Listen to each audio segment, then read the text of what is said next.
En mai 1675, le maréchal de Vauban inspecte la frontière de l'Est. Réalisant l'importance militaire de Belfort et de son château, il décide de rendre imprenable cette place forte. Parapets, fortifications et chauguettes sont alors érigés et le château de Belfort renaît de ses cendres. En effet, au XIIIe siècle, il existait déjà.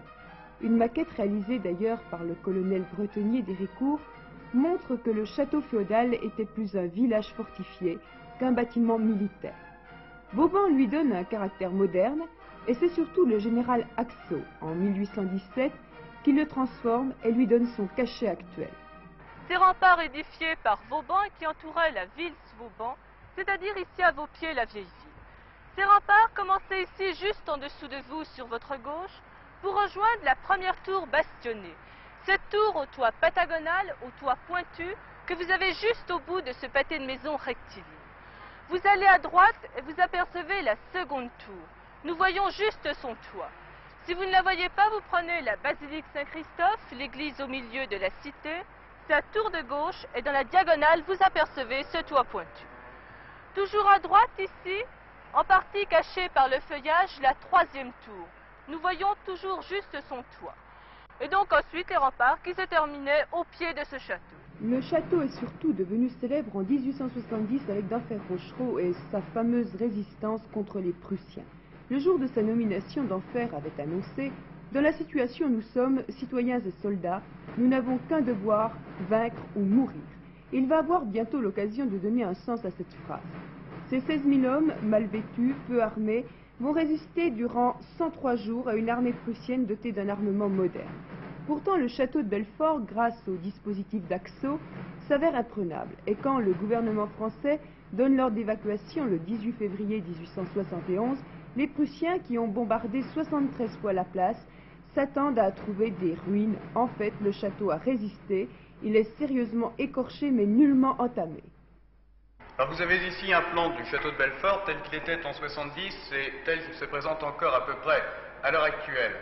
Sur cette maquette, et sur ce plan plus exactement, vous pouvez suivre l'évolution du château depuis le Moyen-Âge. Puisqu'en effet, au Moyen-Âge, le château était limité de la manière suivante. Limité seulement, évidemment, ses constructions n'existaient pas. Le château était limité à l'est par un fossé qui est actuellement recouvert et qui forme un grand souterrain. Puis une muraille se rendait jusqu'à la petite tour que vous avez là et qui est la tour des bourgeois.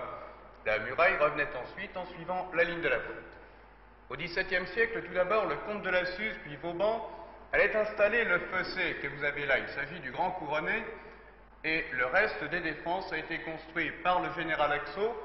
Ces fortifications ont donc été assez importantes puisqu'elles ont consisté dans l'installation des deux fossés défensifs, fossés secs bien entendu, qui se trouvent là, et également du rempart que nous avons ici. Alors je signale qu'à Belfort, il n'y a jamais eu de fossé rempli d'eau. Tous les fossés que vous avez là sont des fossés secs défendus par artillerie. Ce château, au cours de la visite, laisse entrevoir une foule de curiosités. Son puits millénaire, foré peut-être par les Romains, dont on a réparé la margelle et qui a fourni jusqu'en 1944 l'eau nécessaire à la garnison du château. Ces pierres signées, sûrement par des compagnons bâtisseurs, tailleurs de pierre, qui ainsi avaient la possibilité non seulement de graver à jamais leur nom sur la façade du château, mais aussi qui pouvaient, de cette façon plus réaliste, se faire payer exactement le prix de leur travail. N'oublions pas non plus les célèbres canons, le pilon et le mandarin, qui montent la garde pointée sur les forts des hautes et basses perches. Enfin, le grand souterrain auquel on accède par un escalier de 72 marches. Je crois que le château de Belfort est surtout remarquable par ses dimensions et parce qu'il est resté à peu près complet. C'est-à-dire que depuis une centaine d'années, il est resté comme on l'avait bâti, comme on l'avait prévu, n'est-ce pas? Et c'est le seul endroit historique, le seul bâtiment historique, en somme, qui existe dans toute la région. Parce que toute la région a été, une ou deux fois par siècle, ravagée par les invasions. Si bien que nous n'avons pas de belles maisons, comme par exemple à Colmar ou dans la plaine d'Alsace, n'est-ce pas? Il n'y a que ici où les gens se sont toujours réfugiés sur ce rocher, n'est-ce pas? Et c'est pour ça que les habitants de Belfort et de la région y sont très attachés. Les salles de la caserne de Grey-Rose ont été transformées en musée. Elles abritent de magnifiques collections d'armes, toutes provenant de la région belfortaise.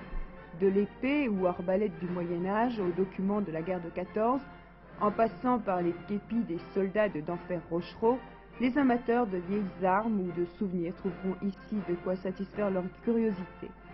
Chaque année, des milliers de visiteurs étrangers ou français visitent ce château, vivante leçon d'histoire ou magnifique piste d'élan pour les rêves les plus fous.